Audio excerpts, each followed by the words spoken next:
Small technical glitch. We will be back up in just a second.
Again, I apologize for the um, technical glitch. We'll be up in about 4 seconds. Hello, this is Dave, and for the next half hour, I'll be reading from Buffalo Rising on the Niagara Frontier Radio Reading Service. This piece is from August 14th. People have spoken. We want trains.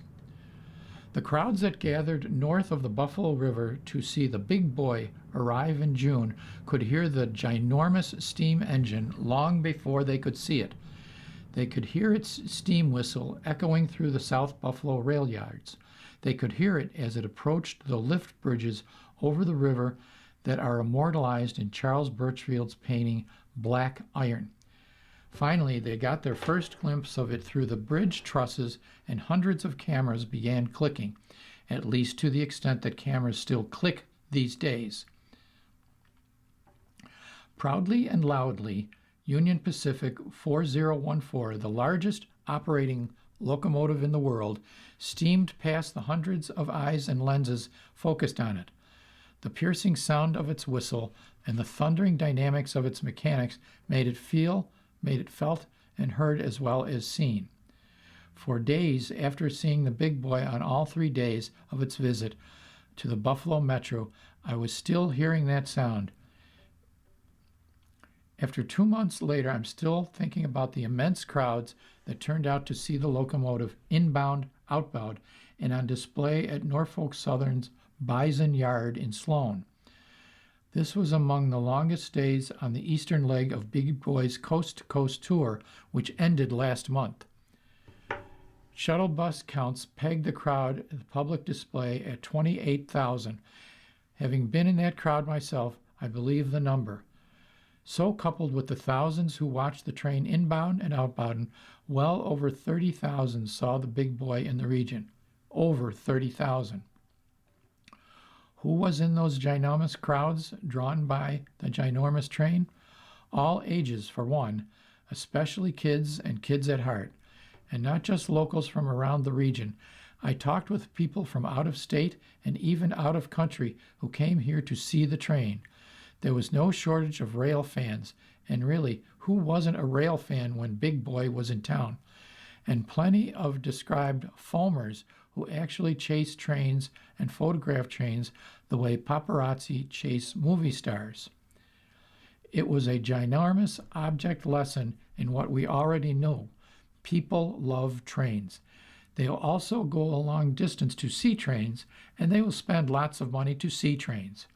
It also raises the question, given our region's rich rail heritage, do we really need a celebrity visiting like Big Boy to get people to show up? We actually have plenty of trains, old and new, working and non-working, right here in the region. Couldn't we use them to attract crowds and their money? What about Western New York's own rail heritage offerings? That actually happened 4 decades ago. In 1984, the enormous Railroads on Parade event was organized by then-young Western New York Railway Historical Society. The former president of that organization, the late Ron Duckarm, described the event thus: On September 15th and 16th, 1984, Western New York Railway Historical Society sponsored a major railroad exhibition at the Bethlehem Steel Lackawanna plant. We used the entire north yard of the plant and the large structural repair shop for displays. Amtrak also brought an entire passenger train consisting of a locomotive, diner, coach, sleeper, and dinette. Bethlehem Steel and the South Buffalo Railway displayed both their standard and narrow gauge equipment. This included Elco S2s, S4s, ladle cars, torpedo cars, slide cars, snowplows, and narrow gauge locomotives and rolling stock. This was the first and last time this equipment could be viewed and photographed by the public. Much of this equipment was scheduled to be transferred, sold, or scrapped. We also had some of our society cars on display as well. In all, we had 50 pieces of equipment and perhaps the greatest assortment of rail cars ever seen in one setting. In addition, there were displays by the NFTA, Via Rail, several local short line railroads, and a dozen historical societies and various railroad industries. Railroads on Parade showed that right here in Western New York, which was once the nation's second largest rail hub, have no shortage of offerings for rail fans and rail buffs, and families looking for something interesting. We have amazing settings like the picturesque lift bridges over the Buffalo River, the Buffalo Central Terminal, and large rail yards rumbling with activity around the clock. With several operating railroads still converging on Buffalo, you can get glimpses of trains and hear the sound of train whistles in neighborhoods all around the city. As mentioned above, in addition to their ardor for trains, rail fans bring money. Studies shows, yes, the economic impact can be so significant that many communities across the country have established rail fan parks or rail fan platforms that provide safe, welcoming places to watch trains. Most are simple, but some feature elevated platforms, shelters, restrooms, water fountains, and even scanners tuned to the frequency used by the local railroad to discuss train movements. The only one in our region so far is in Westfield in Chautauqua County. So why not Buffalo? On my way home from seeing the big boy at the Norfolk Southern Bison Yard, I passed the CXS Frontier Yard and saw a lineup of people watching and photographing the yard trains at work. Stopping to chat, I learned that they were from all outside the region and even the country, but had come to town to see the big boy and were squeezing in some additional rail fanning. I was intrigued that even though they were from out of town, they knew exactly where to go in Buffalo to have the best chance to see railroading going on. If we made that experience a little easier and friendlier, and even promoted it, how many more would visit and visit more often?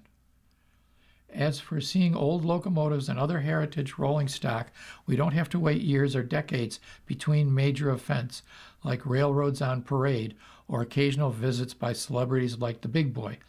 We actually have plenty of heritage rolling stock collected in the region, although that isn't widely known because most of it is squirreled away on rusty sidings in obscure rail yards here and there.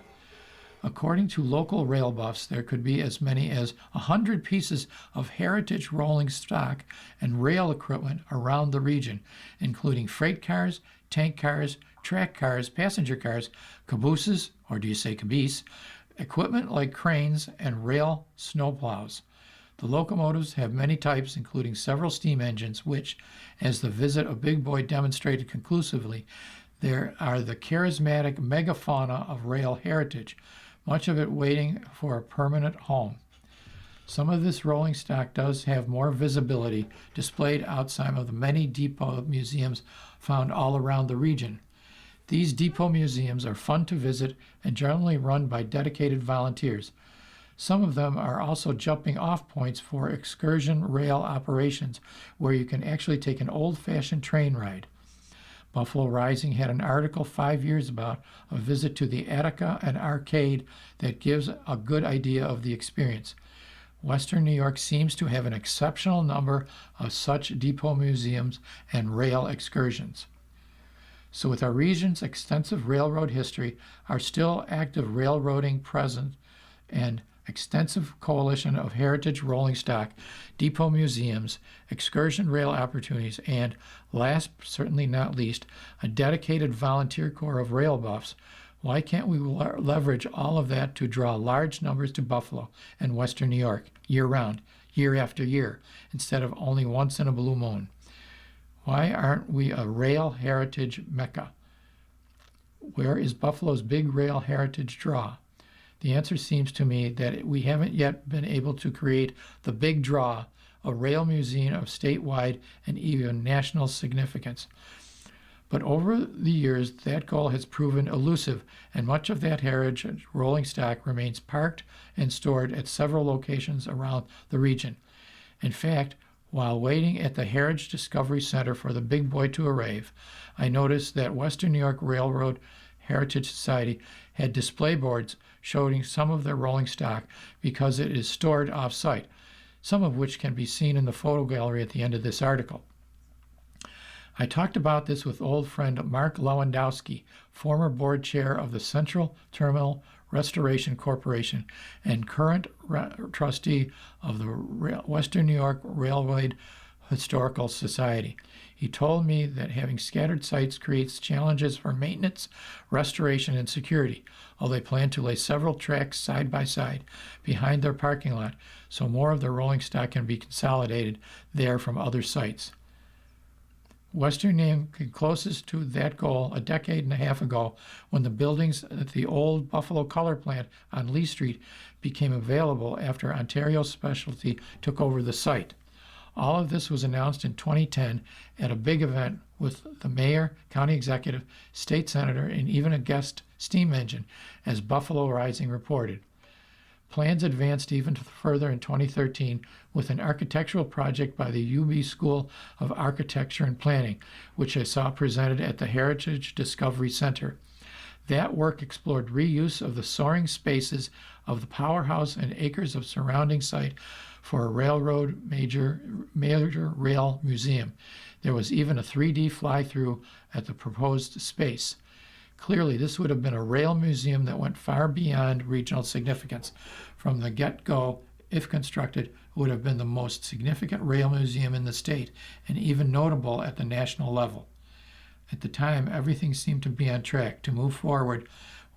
Western New York Railroad Historical Society just needed to raise 6 figures to exercise their option on the cold storage plant and powerhouse. Ontario Specialty demolished the cold storage plant and transmogrified the rest of the site into the powerhouse by Rich Entertainment Group. It's no secret that in Buffalo and Western New York, we have a hard time preserving our heritage, so much so that the most common story heading here is Wrecking Buffalo. Remember the Canadiana? My friend Steph Perry possesses a kind of sublime anger that she directed toward this phenomena a decade ago in a post that I thought at the time was way over the top, but turned out to be rather prescient. Several Great Lakes cities that are smaller than Buffalo have conserved entire big lake freighters that some become major waterfront attraction. Like the grain elevators, lake freighters were a signature element of the Buffalo waterfront, so why not us? On top of that, the effort to save Bethlehem Steel headquarters building was an abject failure. There were some very good, very dedicated people involved, but where were the elected officials and the tourism officials and economic development officials whose job should have been to recognize what could have been created there and go to bat for it? So why aren't we doing this? How can we be so small-minded about our big heritage?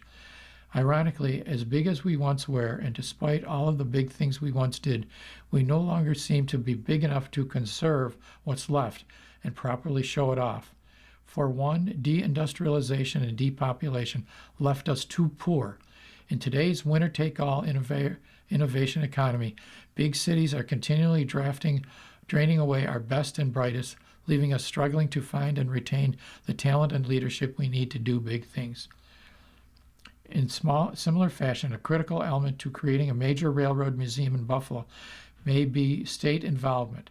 That would not be unprecedented. There are other states in which have played much smaller roles. What would it take for that to happen? Having a prominent champion would help, and so would a feasibility study. That was essential to advancing the National Comedy Center in Jamestown, which, with top-notch leadership, has proven to be the major attraction that its feasibility showed it could be in a place with far fewer resources to draw from than Buffalo. This summer's visit by Big Boy has given us a fresh, tantalizing glimpse into the economic impact that rail heritage would have on our region, which is almost an embarrassment of rail heritage riches. If Big Boy steam whistles and the cheers and claps in response could be interpreted as a language, this is what you would hear. If you build it, we will come. We will come back, and we will bring our kids and our friends and our relatives and our fellow rail fans, and we will bring our wallets and our hungry bellies to eat in your restaurants, and after a long day we will rest in your hotels and maybe stay an extra day to see some of your other attractions. So let's get busy chugging after those visitors and the impact they would have on our city and region. We don't need to take a survey to tell us what 20,000 people just told us, loud and clear, as the Big Boy's reverberating whistle said, "We want trains." You are listening to a reading of articles and features from Buffalo Rising on the Niagara Frontier Radio Reading Service. This appeared today in Buffalo Rising.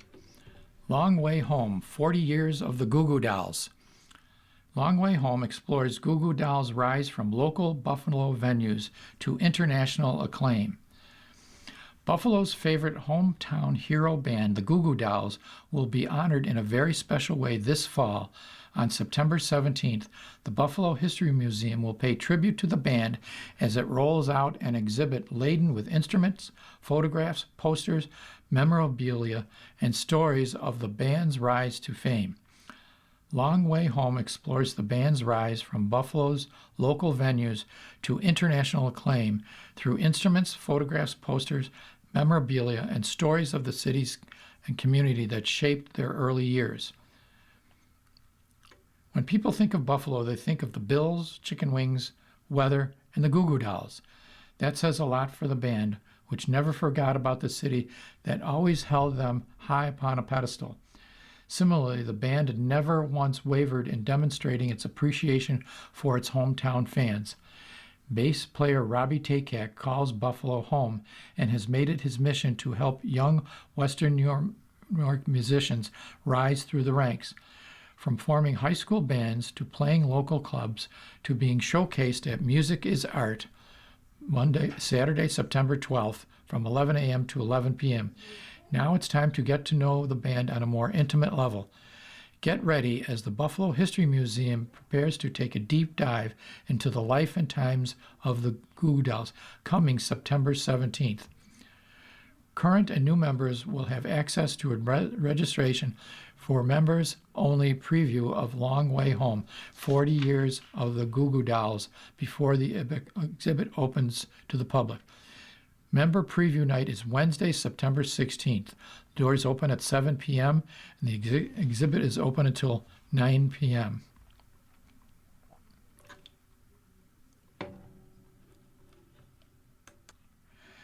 This article also appeared on the August 17th issue of the Buffalo Rising. Groundwork Market Garden to construct a permanent community barn. Food for All 2026 fundraising celebration at Kleinhans Music Hall will support a new community barn pavilion on Buffalo's east side. Groundwork Market Garden, a 2-acre USDA certified organic urban farm located on the east side, is getting ready to embark on another successful decade of growing wholesome food in an urban environment. For its next stage of development, GWMG will be raising funds that will be earmarked for the construction on a permanent community barn pavilion at its home at 1698 Genesee Street. On Friday, November 20th, the community is invited to attend Food for All 2026, which is being hosted by GWMG and its nonprofit partner, Fair Share Western New York.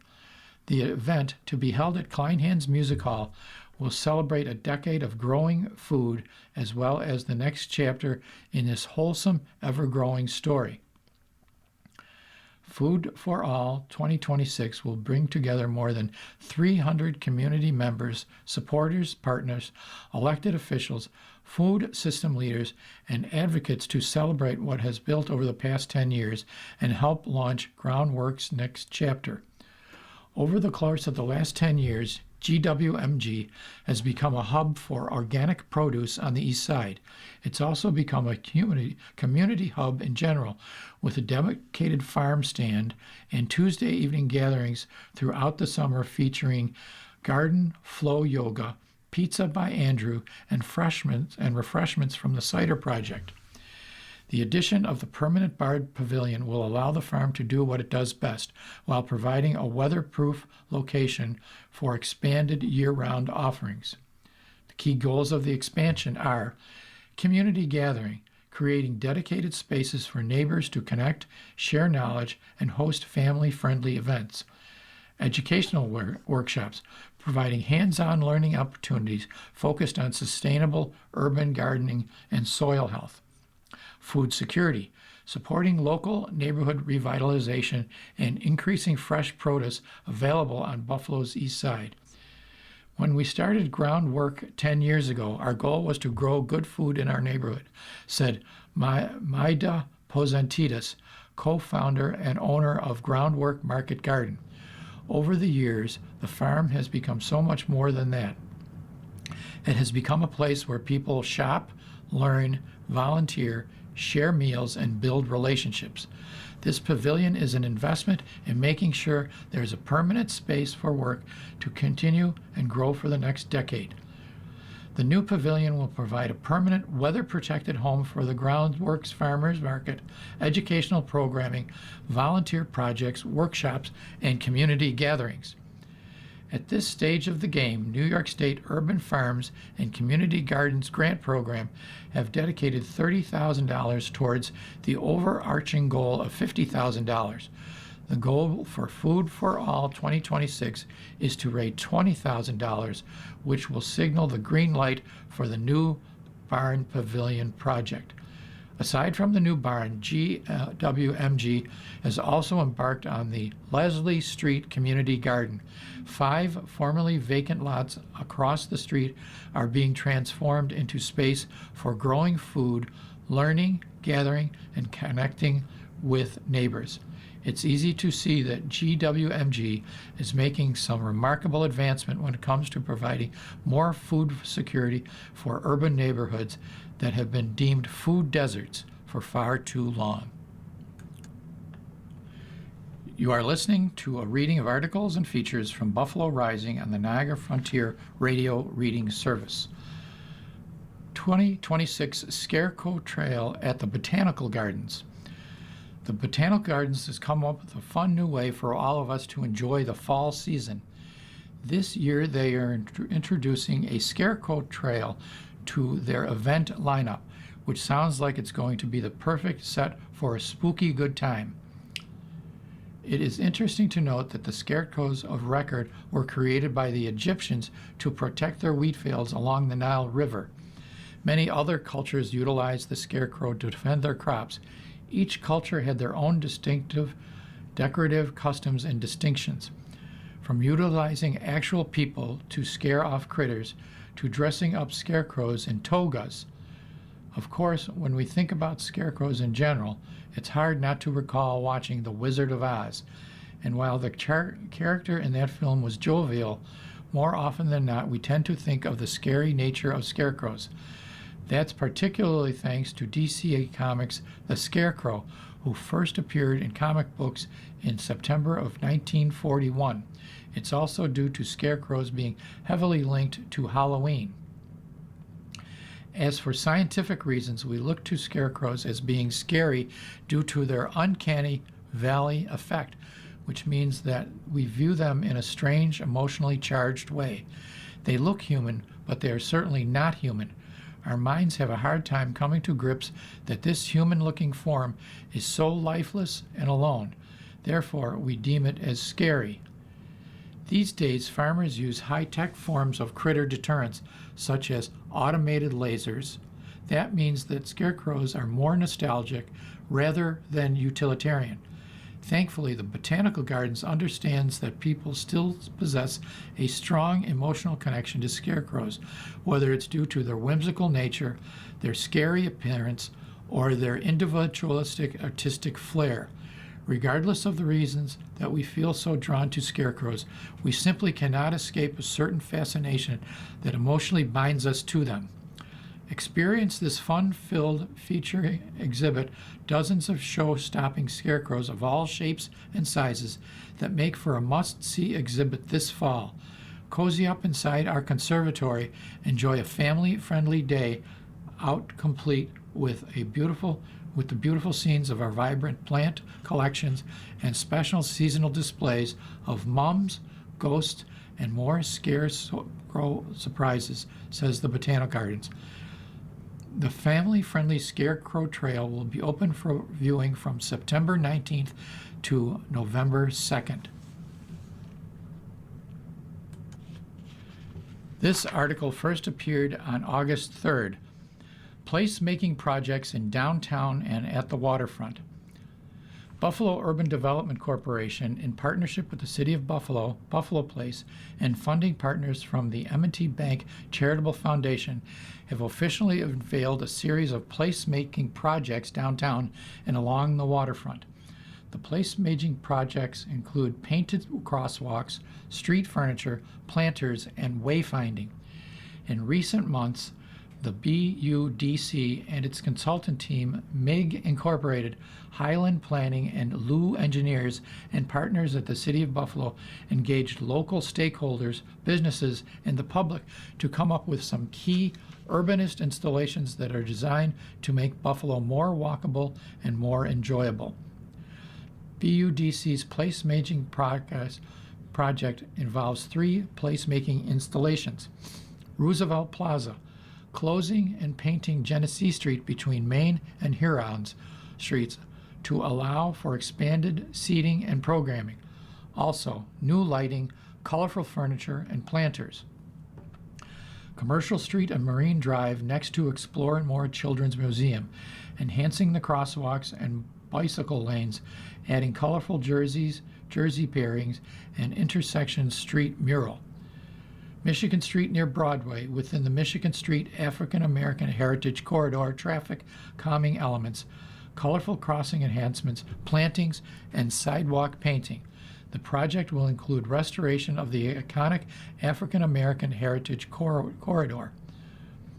This innovative community-driven initiative between BUDC, the City of Buffalo, Buffalo Place, area small businesses, partners at M&T Charitable Foundation, and a whole host of incredible local volunteers looks to improve the quality of downtown's public realm in a creative and highly visible way through place making that elevates downtown Buffalo, said Brandy Merriweather, BUDC president.